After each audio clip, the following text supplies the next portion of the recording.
नमस्कार दोस्तों, welcome to सरकार स्टडी बेस्ड एजुकेशन। चलिए हम बात करते हैं यहाँ पे मध्य प्रदेश लोक सेवा आयोग यानी कि एमपीपीएससी के बारे में, जो प्री और मेंस से रिलेटेड हम कुछ बेसिक बातें जान रहे हैं।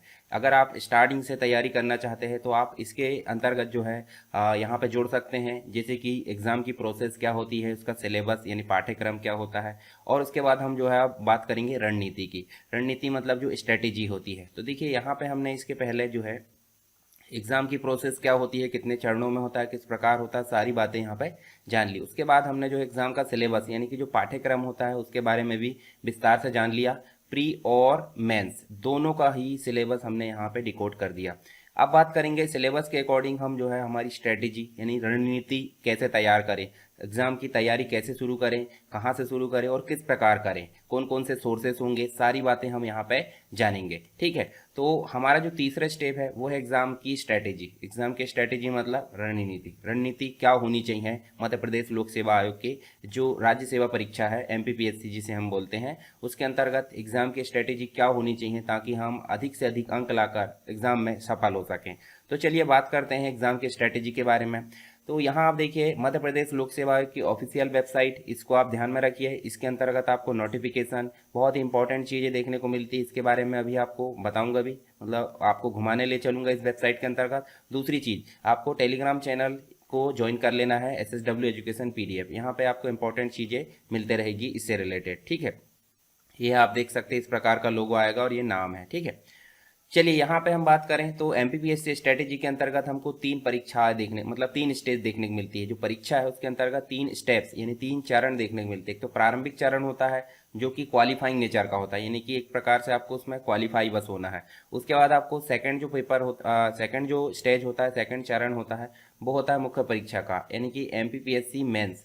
ये काफ़ी इंपॉर्टेंट होता है और इसी के आधार पर आपको मेरिट लिस्ट में अपना नाम दर्ज कराना है। तो अगर आप इसमें अच्छा से अच्छा स्कोर कर पाते हैं तो ही आप आगे पहुंच पाएंगे। उसके बाद होता है लास्ट और अंतिम महत्वपूर्ण चरण होता है साक्षात्कार। हालांकि इसके नंबर कम होते हैं परंतु काफ़ी इंपॉर्टेंट होता है ये। ठीक है, व्यक्तिगत परीक्षण होता है यहाँ पे हमारा, तब हम कहीं जाकर जो है सेलेक्ट हो पाते हैं, मेरिट लिस्ट में हमारा नाम आ पाता है। तो ये चीज़ आपको देखने को मिलेगी, तीन चरण। तो तीनों चरणों की अगर बात करें तो सबसे मुख्य चीज़ होती है, तीनों चरणों को स्टार्ट करने से पहले हमने एग्जाम की प्रोसेस जान ली और सिलेबस भी जान ली। सिलेबस को सबसे पहले आपको डाउनलोड करना है। डाउनलोड कैसे करना है आपको मैंने टेलीग्राम चैनल पर दे दिया हूँ। ठीक है, टेलीग्राम चैनल, इस पर आपको सारी प्रोसेस मैंने बता दिया हूँ और सारी PDF भी प्रोवाइड कर दिया हूँ। तो आपको सबसे पहले सिलेबस को डाउनलोड करना है, प्रिंट करना है ना, प्रिंट करना है, करवाना है, जो भी है उसको अच्छे से याद करना है। एक एक पॉइंट याद होने चाहिए। कि जैसे प्री की अगर बात करें तो प्री में आपको कितने सब्जेक्ट होंगे, जैसे GS1 और C सेट होता है। तो C सेट और GS1 में कौन कौन से टॉपिक यहाँ पे पूछे जाते हैं, कितने टॉपिक के अंतर्गत कौन कौन से सब टॉपिक्स होते हैं, सारी बातें आपको याद होनी चाहिए। बार बार आप पढ़ोगे आसानी से याद हो जाएगी। जब आप इतना काम कर लेते हैं तो आपको जाना कहाँ पे, प्रीवियस ईयर के क्वेश्चन। प्रीवियस ईयर के क्वेश्चन मतलब 5 से 10 सालों के क्वेश्चन पेपर आप डाउनलोड कर लीजिए, प्री के और मेंस के।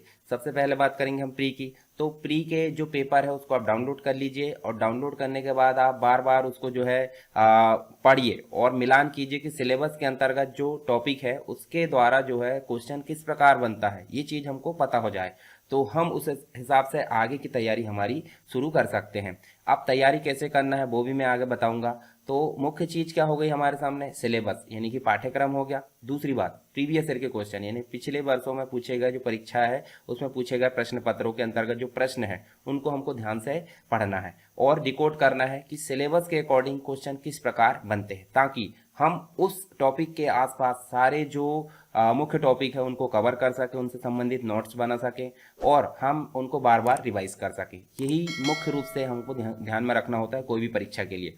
तो इस परीक्षा के लिए भी यही बातें यहाँ पे सामने आती है। चलिए, अब आपके दिमाग में आता होगा कि पहले क्या पढ़ें, मतलब तीन स्टेज है। तीन स्टेज के अंतर्गत आप देखोगे तो एक तो हो गया आपका प्री, एक हो गया आपका मेंस और तीसरा हो गया आपका इंटरव्यू। तो इंटरव्यू के लिए तो ऐसा है कि व्यक्तिगत परीक्षण होता है तो इसके लिए तैयारी लास्ट में की जानी चाहिए। जब हमारा मेंस हो जाता है उसके बाद इसकी तैयारी शुरू करेंगे तो ज़्यादा अच्छा रहेगा। पर प्री और मेंस में हमारे सामने दिमाग में क्वेश्चन आता है कि प्री की तैयारी करें या मेंस की तैयारी करें। ठीक है, तो चलिए इसके लिए मैं आपको बता देता हूँ। प्रारंभिक परीक्षा जिसके अंतर्गत आपको GS1 और एक होता है GS2 यानी कि C सेट होता है। ठीक है, C सेट देखने को मिलता है जो सिविल सर्विस एप्टीट्यूड टेस्ट है। तो यहाँ पे आपके मिलेंगे 2 पेपर और यहाँ मिलेंगे आपको 6 पेपर। प्री परीक्षा के बाद आपको लगभग 2 से 3 महीने यहाँ पे मिलते हैं। प्रारंभिक परीक्षा आप दे देते हैं, उसके बाद आपके 2 से 3 महीने किसके लिए मिलते हैं? मुख्य परीक्षा के लिए। और यहाँ है 6 पेपर, और जैसे कि मैंने बताया प्रत्येक पेपर के अंतर्गत आपको 10 यूनिट देखने को मिलेगी, यानी कि 30 यूनिट तो 3 पेपर में ही हो गई, 5 यूनिट हो गई आपकी चौथे पेपर में, फिर हो गया आपका सामान्य हिंदी व्याकरण वाला पेपर, और एक हो गया ऐसे वाला। तो इस हिसाब से 6 पेपर आपको देखने को मिलेंगे यहाँ पे, और जिसके लिए मात्र 3 महीने मिल रहे हैं। तो क्या 3 महीने में आप तैयारी कर पाओगे? नहीं कर पाओगे। जबकि प्रारंभिक परीक्षा के लिए आप देखिए एप्लीकेशन, मतलब जब विज्ञप्ति निकलती है, मान लो नोटिफिकेशन निकली, तो नोटिफिकेशन निकली उसके पश्चात आपको 15-20 दिन का समय, फिर एप्लीकेशन आप फिल करते हो, ऑनलाइन आवेदन, उसके बाद आपको 2 महीने के आसपास यहाँ पे मिलता है गैप, मतलब 3 महीने के आसपास इसमें भी मिल रहा है। जब 3 महीने में आप प्रारंभिक परीक्षा की तैयारी नहीं कर सकते तो मुख्य परीक्षा की तैयारी कैसे कर सकते हो, ये भी आपको सोचने की बनती है। तो लगभग 1 साल पहले से आपको इस परीक्षा में जुटना है, मतलब अगर आपको सफल होना है तो 1 साल या 18 महीने के आसपास इसमें जो है फुल तैयारी लगती है सिलेबस कंप्लीट करने में, और उसके बाद आपको जो है रिवीजन की जरूरत पड़ती है। तो इस हिसाब से मान ले तो 2 साल हम मान सकते हैं। अगर आप अभी से तैयारी करते हैं तो 2024 तक आपका सिलेक्शन निश्चित है, मतलब होना तय है, अगर आप नियम अनुसार सारी तैयारी करते हो। तो हमारे हिसाब से, मतलब मेरे हिसाब से या नियम अनुसार भी अगर देखें तो मुख्य परीक्षा की तैयारी आपको पहले शुरू करनी चाहिए। क्यों शुरू करनी चाहिए? अगर आपका देखिए आपके पास समय है तो आप मुख्य परीक्षा की तैयारी कर लीजिए। अब प्रारंभिक परीक्षा और मुख्य परीक्षा क्या अलग अलग सिलेबस देखने को मिलता है? बिल्कुल नहीं। यहाँ पे जो मुख्य परीक्षा उसी के अंतर्गत से निकलकर प्रारंभिक परीक्षा का सिलेबस देखने को मिलता है। कुछ ही टॉपिक ऐसे हैं जो आपके अलग मिलेंगे, तो आपको ध्यान में रखना है जब हम मुख्य परीक्षा का सिलेबस कंप्लीट करेंगे तो यहाँ पे आपका अगर 100% सिलेबस कवर हो जाता है किसका? मुख्य परीक्षा का, तो हमारा 70% जो प्री का जो पोर्शन है वो कवर हो जाएगा। तो ध्यान में रखिए, देखिए जब आप मुख्य परीक्षा की तैयारी करोगे 70% प्री का पोर्शन आपका ऑलरेडी कंप्लीट हो चुका है। बस यहाँ पे आपको क्या करना होता है, मुख्य परीक्षा में आपको रिटर्न यानी कि आपको जो है वर्णनात्मक या फिर डिस्क्रिप्टिव फॉर्म में लिखना होता है। पर प्रारंभिक परीक्षा में आपके जो होते हैं क्विज होते हैं, मल्टीपल चॉइस क्वेश्चन होते हैं, तो सिंपल सी बात उसी में फैक्चुअल डिटेल आपको ध्यान में रखना है। बस रिटर्न जब आप लिखोगे तो आपको सारे पॉइंट्स फैक्ट को थ्योरी बनाकर लिखना पड़ेगा कि नहीं, उन फैक्ट्स को ही निकाल कर आप प्री में यूज कर सकते हो। तो जब आप मेंस के लिए अच्छे से तैयारी कर लोगे 70% आपका पोर्शन कवर हो गया। जब आपका प्री का नोटिफिकेशन आएगा, यानी कि प्रारंभिक परीक्षा का नोटिफिकेशन आया, मान लो 2023 का एग्जाम हो या फिर 2024 का एग्जाम हो, तो उसके 2 से 3 महीने पहले आप जो है प्री की परीक्षा के लिए फोकस हो जाइए। इसको आप बंद कर दीजिए। इसके अंतर्गत बहुत सारी चीज़ है, मतलब आपको पढ़ना है, आंसर राइटिंग करना है, ठीक है, बार बार रिवीजन करना, बहुत सारी चीज़ें। तो इसकी जो तैयारी है पूरी टोटल आप जो है अलग कर दीजिए और आप प्री के लिए फोकस हो जाइए। प्री के लिए फोकस हो जाओगे 2 महीने पहले से, तो सिंपल सी बात, जो 30% पोर्शन है वो आपका आराम से कंप्लीट हो जाएगा। तो सिंपल है, आप देख सकते हैं प्रारंभिक परीक्षा में आप क्वालिफाई भी हो जाओगे। और दूसरी बात, आपका यहाँ पे मुख्य परीक्षा का जो पोर्शन है वो कवर हो चुका है पहले से ही, तो आपके पास बचे कितने? 3 महीने। तो उन 3 महीनों में आप इसका बार बार रिवीजन करोगे तो आप दूसरों से ऑलरेडी हटकर यहाँ पे आंसर भी लिखोगे और आप सबसे टॉप पर भी रहोगे। तो ये चीज़ आपको देखने को मिलती है। तो आपके दिमाग में बात चढ़ी? बिल्कुल चढ़ गई होगी, ठीक है। तो सिंपल सी बात है, प्रारंभिक परीक्षा, मुख्य परीक्षा की तैयारी पहले करना है। अब पहले करने से मतलब इसके अंतर्गत आपको प्री के पोर्शन भी मिलते हैं। तो सिंपल सी बात है, आपका कंप्लीट हो जाएगा, 70% वैसे कंप्लीट हो जाएगा, फिर बाद में आपको प्री की तैयारी में भिड़ना है, ठीक है। चलिए, रणनीति क्यों जरूरी है ये भी आपको ध्यान में रखना है। किसी भी काम को करने से पहले हम उसकी प्लानिंग करते हैं। मैनेजमेंट आपने सुना होगा, आपने घर में भी कोई काम करना है तो आप उसके पहले उसकी योजना बना लेते हो, कुछ भी काम हो, ठीक है, चाहे आपको घर बनाना हो, चाहे आपको कहीं टूर पे जाना हो, आपको मतलब एक प्रकार से घूमने जाना हो, विदेश जाना हो या भारत में भी कहीं, तो आप उसकी प्लानिंग करते हो, बिल्कुल करते हो। तो उसी प्रकार अगर हम कोई परीक्षा की तैयारी कर रहे हैं तो उसके पहले हमको प्लानिंग यानी कि उसकी रणनीति या स्ट्रैटेजी तैयार करना बहुत ही जरूरी है। तो यहाँ देखिए, एमपीपीएससी यानी मध्य प्रदेश लोक सेवा आयोग जो इंदौर है, उसके अंतर्गत जो परीक्षा आयोजित की जाती है राज्य सेवा परीक्षा, उसके अंतर्गत उसमें सफलता अगर प्राप्त करना है तो उसकी रणनीति बनाना बहुत ही जरूरी है। अब इसकी बात अगर करें तो इसके अलावा दूसरी चीज़ों के लिए भी रणनीति बहुत जरूरी है। तो रणनीति कोई भी चीज़ के लिए हो, रणनीति बहुत ही जरूरी होती है। अब देखिए, जब आप कोई भी परीक्षा या एमपीपीएससी के लिए आप अच्छी रणनीति तैयार कर लेते हो तो आधी परीक्षा की सफलता आपको यही मिल चुकी है। क्योंकि प्लानिंग देखिए, एक आपने एग्जाम्पल सुना होगा, मतलब एक पेड़ काटने वाला व्यक्ति, पेड़ काटने वाला, ठीक है, अब उसकी कुल्हाड़ी को, जैसे उसको 5 घंटे में पेड़ काटना है, तो 5 घंटे में पेड़ काटना, तो वो 4 घंटे कुल्हाड़ी की धार लगाने में यहाँ पे मतलब उसका समय लेगा वो, और 1 घंटे जो है उसको कुल्हाड़ी से पेड़ काटने में लेगा। तो सिंपल सी बात, धार लगाने में उसने ज़्यादा समय लिया है। तो उसी प्रकार आप रणनीति अच्छी तैयार करोगे तो सिंपल सी बात, आप परीक्षा की तैयारी आधी जो है यहीं पे सफलता आपको मिल जाएगी। तो रणनीति क्यों जरूरी है ये आपको समझ में आ गया। नेक्स्ट, एमपीपीएससी की परीक्षा के अंतर्गत आपको कितने चरण मिलते हैं? 3 चरण। एक तो मिलता है प्रारंभिक, दूसरा मिलता है मेंस, मेंस मतलब जो आपका मुख्य परीक्षा होती है, तीसरा मिलता है इंटरव्यू। तो अब बताइए मुझे, प्री क्या सेम टू सेम मेंस के जैसे है? नहीं। मेंस क्या इंटरव्यू के जैसे? नहीं। तो सिंपल सी बात, यहाँ पे 3 चरण है, प्री है, मेंस है, इंटरव्यू। तो प्रत्येक चरण में अगर पास होगे तो ही अगले चरण में जाओगे। जैसे प्री में हम पास हुए तो कहाँ जा रहे हैं? मेंस में। मेंस में अगर पास हुए तो कहाँ जा रहे हैं? इंटरव्यू में। और इंटरव्यू में पास हुए तो सिंपल सी बात, हमको जो है हम एक लोक सेवक के रूप में नियुक्त होकर आ रहे हैं, ठीक है, मतलब नियुक्ति पत्र हमको मिल रहा है। तो प्री जब पास हो रहा है तभी मेंस आ रहा है। अब देखिए, हर एक की रणनीति अलग है, मेंस की अलग है, प्री की अलग है, इंटरव्यू की अलग है। तो सिंपल सी बात है, तीनों की प्रकृति अलग अलग है, तीनों की प्रकृति अलग अलग है, और तीनों में पास होना बहुत जरूरी है। तो हर एक के लिए रणनीति अलग अलग बनेगी। जैसे प्री की रणनीति अलग होगी, मेंस की अलग, इंटरव्यू की अलग, ठीक है। तो हम देखते हैं यहाँ पर सबसे पहले किसकी? प्री की, प्रारंभिक परीक्षा की रणनीति के बारे में हम बात करते हैं। प्रारंभिक परीक्षा अगर आपकी कंप्लीट हो जाती है, मतलब आपकी प्रारंभिक परीक्षा में आप पास हो जाते हैं, तो ही आप मेंस में जा पाएंगे। मतलब एक प्रकार से छन्ने का काम करता है। छन्ने मतलब यहाँ से निकलोगे तो ही इधर जाओगे, यहाँ से निकलोगे तो ही इधर जाओगे। चलिए अब बात करते हैं सबसे पहले प्रारंभिक परीक्षा की। तो प्रारंभिक परीक्षा की रणनीति के लिए सबसे मुख्य बात मैंने बताया, आपके पास सिलेबस होना चाहिए। सिलेबस जो पाठ्यक्रम है वो रटा होना चाहिए। इसके लिए आप जो है पीछे का जो पार्ट है वो देख सकते हैं, सिलेबस वाला। चलिए मैं दिखा देता हूँ आपको। जैसे हम यहाँ पे गूगल में गए, गूगल में जाने के बाद आप जब जो है सरकार स्टडी वेब्स एजुकेशन में जाओगे तो यहाँ पे आपको मिलेगा वीडियोस वाले सेक्शन में। आप देखोगे तो यहाँ देखिए एमपीपीएससी 2024 के अकॉर्डिंग हम तैयारी कर रहे हैं। मतलब 23 वाला एग्जाम आएगा, हम 24 आएगा, 24 में आएगा, इसलिए उसकी तैयारी कर रहे हैं अभी। तो उसके अंतर्गत एग्जाम का सिलेबस क्या होना चाहिए उसका डिकोड यहाँ पे कर दिया मैंने, और दूसरा एग्जाम की प्रोसेस क्या होगी वो भी यहाँ पे आपको देखने को मिलेगी। चलिए मैं एक और चीज़ आपको बताता हूँ। चलिए यहाँ पे मैं बताता हूँ कि जो एग्जाम है प्री, उसके लिए आपको प्री हो या फिर मेंस हो, 5 से 10 वर्षों के क्वेश्चन पेपर आपके पास होना चाहिए प्रीवियस ईयर के सिलेबस होने के पश्चात। उनका अच्छे से अवलोकन करना है। और प्रथम प्रश्न पत्र के अंतर्गत अगर देखें, जो प्रारंभिक परीक्षा है उसके अंतर्गत आपको कितनी यूनिट मिलती है? 10 यूनिट। 10 यूनिट में अगर देखें सामान्य विज्ञान एवं पर्यावरण, राष्ट्रीय घटना, अंतर्राष्ट्रीय, 10 यूनिट के बारे में आपको मैंने बता दी हूँ पाठ्यक्रम में। तो पाठ्यक्रम आप जाकर देख लीजिए। देखिए ये अंतर्राष्ट्रीय करंट अफेयर आपको देखने को मिलता है। इतिहास, भारत का इतिहास, स्वतंत्रता के बाद भारत है। इसके अलावा भारत का भूगोल, विश्व की जानकारी, भौगोलिक जानकारी। इसके अलावा भारत की राजनीति यानी संविधान, कॉन्स्टिट्यूशन, अर्थव्यवस्था। इसके अलावा आपको स्पोर्ट्स से देखने को मिलेगा। मध्य प्रदेश के अंतर्गत भूगोल, इतिहास, संस्कृति, ये चीज़ें देखने को मिलेगी। मध्य प्रदेश की राजनीति और अर्थव्यवस्था। इसके अलावा सूचना संचार प्रौद्योगिकी, जो कि 9वें नंबर की यूनिट में या इकाई में।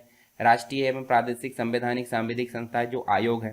ये सारे टॉपिक आपको मिलते हैं किसमें? प्रारंभिक परीक्षा की GS1 के अंतर्गत 10 यूनिट। और सी सेट अलग होता है। तो पहले हम इसकी बात कर लेते हैं।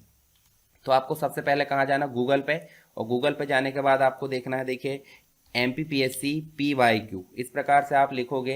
देखिए MPPSC PYQ आप लिखोगे, देखिए यहाँ ऊपर ही आपको सबसे पहले टैब आ गई है previous question paper MPPSC Madhya Pradesh के अंतर्गत।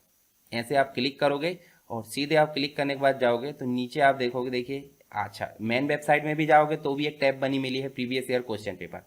तो इसी में डायरेक्ट हम आ गए हैं। तो जब आप देखोगे तो देखिए यहाँ पे आपको देखने को मिलेगा स्टेट सर्विस एग्जामिनेशन 2022। अभी जो लेटेस्ट एग्जाम हुए थे पिछले 21 मई को, उसकी अगर बात करें तो उसका पेपर 1 पेपर 2 यहाँ पे आ चुका है। इसी के साथ आप देखोगे तो देखिए यहाँ पे आपको देखने को मिलेगा 2019 वाला अभी फाइनल रिजल्ट आ गया, 20 वाला भी फाइनल रिजल्ट आ गया। तो इसमें भी आपको देखिए बहुत सारी चीज़ें यहाँ देखने को मिलेगी 2019 में भी। तो प्रीलियम्स के क्वेश्चन भी यहाँ देखने को मिलेंगे। देखिए प्रीलियम्स का पेपर 1 और प्रीलियम्स का पेपर 2। तो हमारे प्रीलियम्स में यानी प्रारंभिक परीक्षा में सिर्फ 2 पेपर होते हैं। तो 2 पेपर को आपको डाउनलोड कर लेना हर एक ईयर के पिछले, या फिर आप कोई बुकलेट खरीद सकते हो प्रीवियस ईयर के क्वेश्चन की। तो जैसी आपकी इच्छा, आप वेबसाइट से डाउनलोड कर सकते हैं यहाँ से। तो ठीक है, और नहीं तो आप बुकलेट खरीद सकते हो। नीचे आप चलोगे तो 2021 का जो स्टेट परीक्षा है मतलब एमपीपीएससी के अंतर्गत, उसकी अगर बात करें, देखिए यहाँ पे आपको नीचे चल के मिलेगा। देखिए ये फॉरेस्ट वाला होता है, और फॉरेस्ट वाले के साथ साथ जो है आपका स्टेट वाला भी होता है। देखिए स्टेट वाला ये दिख रहा, स्टेट वाले में जाओगे नीचे तो नीचे आप देखोगे, देखिए इसमें भी आपको मिलेगा। देखिए कंप्लीट मेंस का जो पेपर है यहाँ पे आपको देखने को मिलेगा। उसके बाद नीचे जाओगे तो आपको देखिए हर एक ईयर के यहाँ देखने में, जैसे 2018 के भी यहाँ मिल जाएंगे। नेक्स्ट करोगे तो और पिछले ईयर के भी आपको मिल जाएंगे। तो चलिए मैं एक क्वेश्चन पेपर आपको डाउनलोड करके दिखाता हूँ। जैसे लेटेस्ट की बात करें 2022 की, तो यहाँ पेपर 1 जो GS1 है जिसकी 10 यूनिट होती है, और सी सेट होता है सिविल सर्विस एप्टीट्यूड टेस्ट, तो उसको हम बाद में देखेंगे। चलिए इसको क्लिक करें। क्लिक करने के बाद देखिए डाउनलोड हो मतलब खुल गया, इसको हम डाउनलोड कर लेंगे सीधे, और डाउनलोड करने के बाद हम कर लेते हैं ओपन। और ओपन जैसे करते हो तो देखिए इस प्रकार से आपका क्वेश्चन पेपर आता है। बुकलेट के बारे मतलब जो आंसर होती है आंसर की, उसके बारे में मैंने बता दिया था आपको, जिसमें गोले काले करना होता है, ठीक है, तो उसकी कोई मैटर नहीं। यहाँ आपको रोल नंबर फिल करना है, इंस्ट्रक्शन पढ़ लीजिए आप उसके बारे में, क्योंकि इंस्ट्रक्शन पढ़ना बहुत ज़रूरी है जब आप एग्ज़ाम देने जाते हो तो। और एक और चीज़ मैंने बता दिया, तो यहाँ पे आपको देखिए प्रत्येक यहाँ पे, चलिए मैं इसको जो है कहीं और ओपन करते हैं हम जहाँ पे एडिट कर सकें। यहाँ देखिए आपको देखने को मिलेगा, ये देखिए यहाँ आपको देखने को मिलेगा, देखिए 100 क्वेश्चन आते हैं, प्रत्येक के लिए 2 अंक यानी कि 200 नंबर आपको देखने को मिलते हैं, जिसमें से आपको 75% के ऊपर मार्क्स लाना। जैसे अभी की बात करें तो जो ओबीसी या जनरल है 80 के आसपास देखने को मिले हैं, तो आप सिंपल सी बात 75 के ऊपर लाओगे तो ही आपके चांसेस है, नहीं तो आपका प्री में क्वालिफाइंग नेचर नहीं आएगा, मतलब क्वालिफाइंग आपका जो है नहीं हो पाएगा। तो मेंस की परीक्षा आपको देना है तो आपको 75% मार्क्स से ऊपर लाना पड़ेगा, यानी कि 200 में से आपको 150 या 155 160 के आसपास लाना पड़ेगा, तभी आप जो है क्वालिफाई माने जाओगे। नेक्स्ट देखने को मिलता है क्वेश्चन पेपर को हम कैसे डिकोड करें पिछले ईयर के। जैसे यहाँ देखिए आपको दिख रहा है एटलास और अक्ष के मध्य पाए जाने वाले जोड़ पिवोट को क्या कहते हैं। अब देखिए ये क्वेश्चन आया है ज्योग्राफी से। किससे आया है? ज्योग्राफी से। तो एक टॉपिक है हमारा भारत के अंतर्गत। देखिए पहली यूनिट में मध्य प्रदेश की संस्कृति इतिहास, दूसरी यूनिट में आपका भारत का इतिहास, तीसरी यूनिट में मध्य प्रदेश का भूगोल, चौथी यूनिट में भारत का भूगोल और विश्व का भूगोल। तो देखिए चौथी यूनिट के अंतर्गत ये क्वेश्चन देखने को मिल रहा है एटलस और उसके अक्ष पाए जाने वाले। तो वर्ल्ड के अंतर्गत आप देखोगे मैपिंग से क्वेश्चन आया है, तो आपको मैपिंग अच्छे से तैयार करना है, ठीक है। अब इसके अंतर्गत आपको अन्य टॉपिक भी तैयार करना है, ठीक है। एटलास और अक्ष पूछा है तो अक्षांश देशांतर ये सारी चीज आपको होना चाहिए। तो इनमें से आपको देखिए 4 ऑप्शन देता है वो, कोई दिक्कत नहीं यहाँ पे। नेक्स्ट क्वेश्चन देखिए, आनुवांशिक रूप से परिवर्तित बीटी बैंगन को निम्नलिखित में से किसके द्वारा विकसित किया गया है। ये आप देखिए 7वीं यूनिट के अंतर्गत जो विज्ञान और जो पर्यावरण है उसके अंतर्गत ये क्वेश्चन देखने को मिलता है। तो जितने भी इस प्रकार के आपको फैक्ट मिलते हैं उनकी आप लिस्ट बनाइए अच्छे से, और उनको आप बार बार रिवीजन कीजिए। जैसे नेक्स्ट क्वेश्चन की अगर बात करें, IIFM देखिए भारतीय वन प्रबंधन संस्थान। तो इस प्रकार के जितने भी संस्थान हैं उनकी आप लिस्ट बनाइए, उनके मुख्यालय आप ध्यान में रखिए, और स्थापना वगैरह जो भी चीज़ है आप उसकी बेसिक चीज़ें आप तैयार करिए लिस्ट वाइज, और आप अच्छे से उसको पढ़िए बार बार। जब आप 5 से 6 बार या 7-10 बार रिवीजन कर लोगे तो आप उस चीज़ में कन्फ्यूजन नहीं होगा, मतलब भूल नहीं पाओगे। नेक्स्ट देखिए, 2 पारिस्थितिकी तंत्रों के मध्य की सीमा। देखिए ये भी आपका विज्ञान और पर्यावरण से रिलेटेड आपको क्वेश्चन देखने को मिलेगा। नेक्स्ट आप देखोगे, देखिए जैव विविधता, ये भी आपको उसी यूनिट यानी 7वीं यूनिट से देखने को मिलेगा।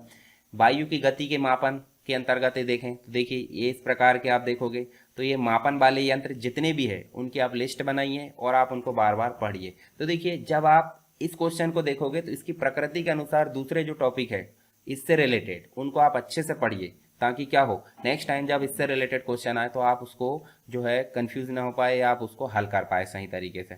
अब जिसको इंग्लिश में देना है, जैसे हिंदी आ गया और इंग्लिश में देना है तो इंग्लिश में भी आपको देखने को मिल रहा है पेपर, ठीक है। नेक्स्ट पेपर देखिए, इटाई रोग। अब देखिए ये रोग आ गया, तो रोग आगे किससे संबंधित है? बायोलॉजी से संबंधित है।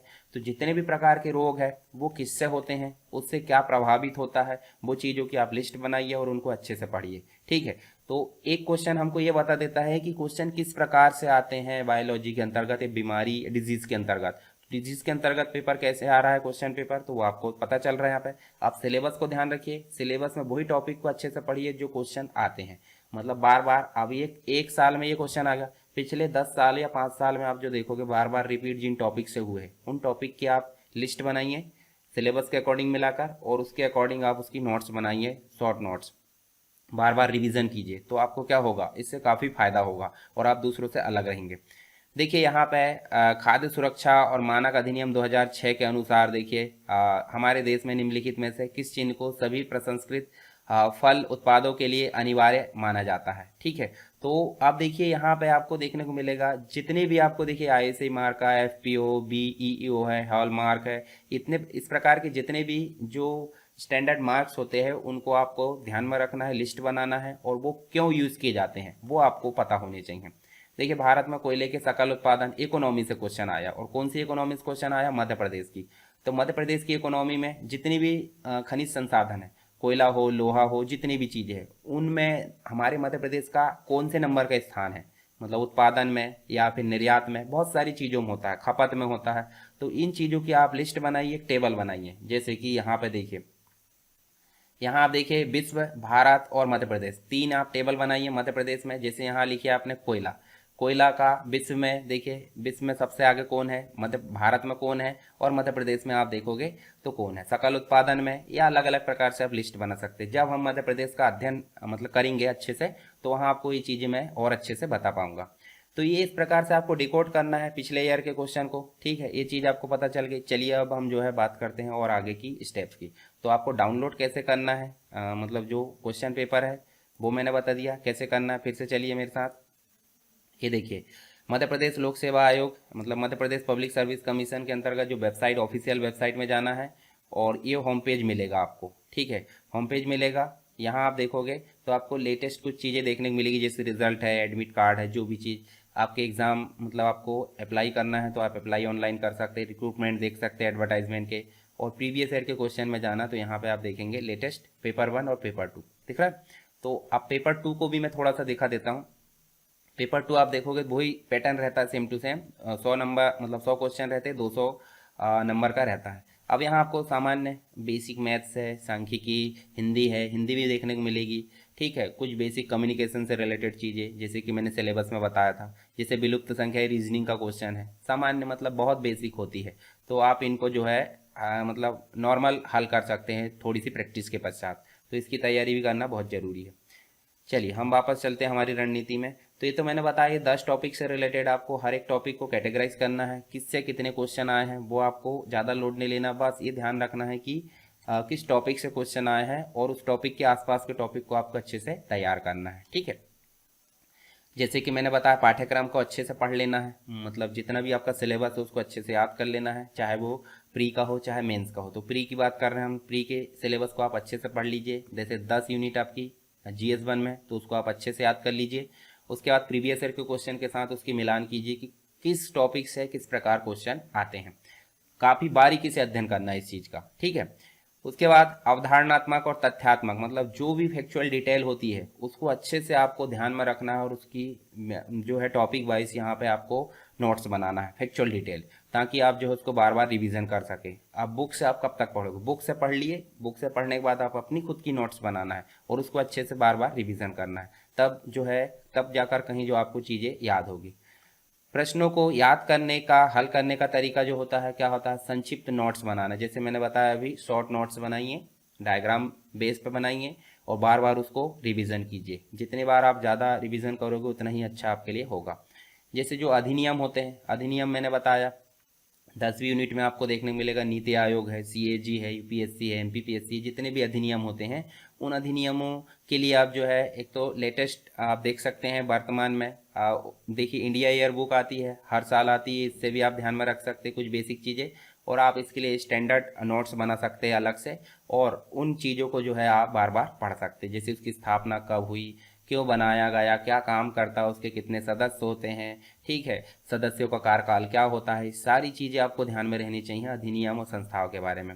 उसके बाद खेलकूद, स्पोर्ट्स, कंप्यूटर्स, जो करंट अफेयर है, राज्य विशेष है, इन सभी के लिए चलिए स्पोर्ट्स खेलकूद के लिए आपको करंट अफेयर पर बेसिक ध्यान रखना है।